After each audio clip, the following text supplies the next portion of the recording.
السلام علیکم ورحمۃ اللہ۔ آپ کا سوال امام ابو حنیفہ سے منسوب کتابوں کی حقیقت کیا ہے؟ دیوبندیت اور بریلویت یہ کہتی ہے کہ انہوں نے بہت سی کتابیں لکھی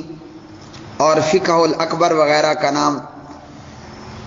امام ابو حنیفہ کی طرف منسوب قدوری، ہدایہ، عالمگیری، در مختار، فتاوی قاضی خان، فلاں فلاں،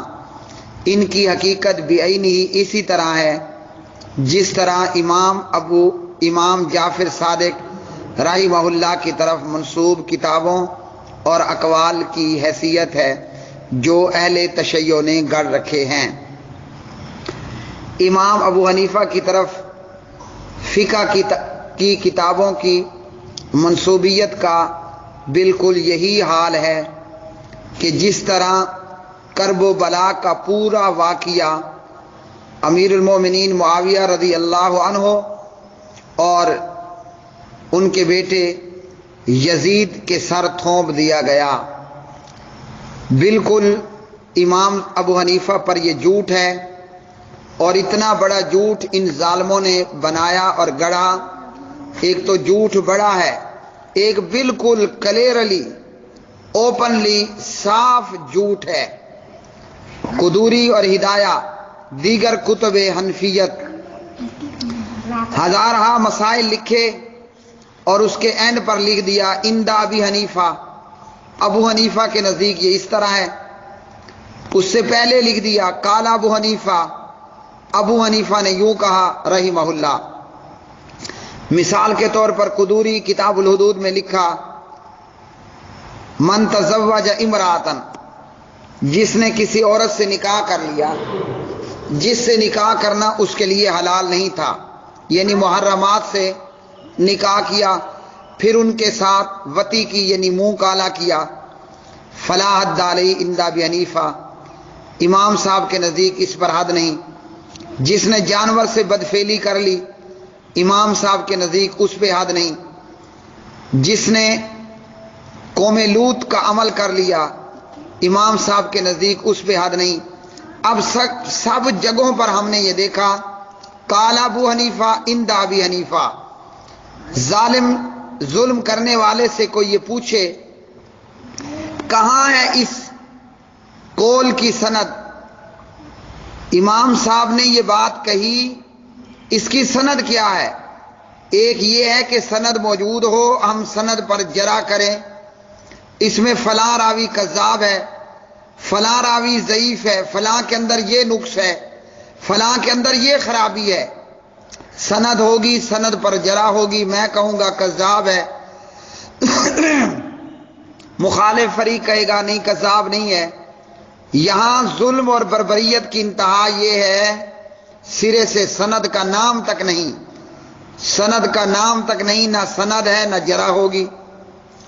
تو یہ سارا کچھ امام ابو حنیفہ رحمہ اللہ پر تھوپا گیا۔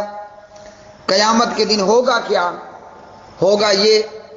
کہ یہ میرے پاس قرآن پاک ہے اور یہاں یہ سورۃ البقرہ ہے، اور سورۃ البقرہ کے اندر اللہ سبحانہ و تعالیٰ فرماتے ہیں، آیت نمبر ہے اس کی 166 اور 167، اعوذ باللہ من الشیطان الرجیم، اذ تبرأ الذین اتبعوا من الذین اتبعوا ورأوا العذاب وتقطعت بهم الاسباب۔ قیامت کے دن جب وہ لوگ اعلان برات کر دیں گے جن کی پیرویاں کی گئی ان لوگوں سے جو پیروی کرنے والے تھے، یہ تقلید کرنے والے جب عذاب کو دیکھ لیں گے اور آپس کے تعلقات منقطع ہو جائیں گے، وقال الذین اتبعوا، اندھا دھند پیروی کرنے والے کہیں گے، لو ان لنا کرۃ، کاش کہ ایک دفعہ ہم دنیا میں چلے جائیں، فنتبرأ منہم، ہم تم سے اعلان برات کریں گے، کما تبرؤوا منا، جیسے آج تم نے ہم سے اعلان برات کیا، کذالک یریہم اللہ اعمالہم، اللہ ان کو ان کے اعمال دکھائے گا، حسرات حسرت بنا کر، اپنے اعمال کو قدوری کو دیکھیں گے، ہدایہ کو دیکھیں گے، مختلف نقل شدہ جو 2 نمبر بنائی گئی کتابیں اور اعمال ان کے سامنے ہوں گے، حسرات علیہم، افسوس کریں گے، ہائے بربادی، ہائے خرابی، ہائے مر گئے، ہائے ہلاک ہو گئے، یہ کیا ہم نے ظلم اور پاپ کیے، وما ہم بخارجین من النار، اور جہنم سے نکلنے والے نہیں ہوں گے۔ تو محترم بھائی، ائمہ میں سے بالخصوص جتنا ظلم نعمان بن ثابت ابو حنیفہ رحمہ اللہ پر ہوا، جھوٹوں کی بوریاں بنا بنا کر، جیسے علامہ احسان علی ظہیر شہید رحمہ اللہ اور دیگر نے کہا، کوفے والوں نے حسین بن علی بن ابی طالب رضی اللہ عنہما کو بلانے کے لیے اتنے خط لکھے کہ بوریوں کے بوریاں بھر گئیں، اس سے 1000 گنا زیادہ ان ظالم مقلدین نے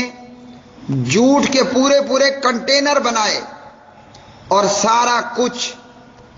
ایک بے گناہ اور اس فقہ سے معصوم امام ابو حنیفہ رحمہ اللہ کے سر تھونپ دیا۔ امام صاحب بھی انسان تھے، ان کے بھی گناہ تھے۔ ہم یہ خیال اور امید کرتے ہیں یہ پورا فقہ کا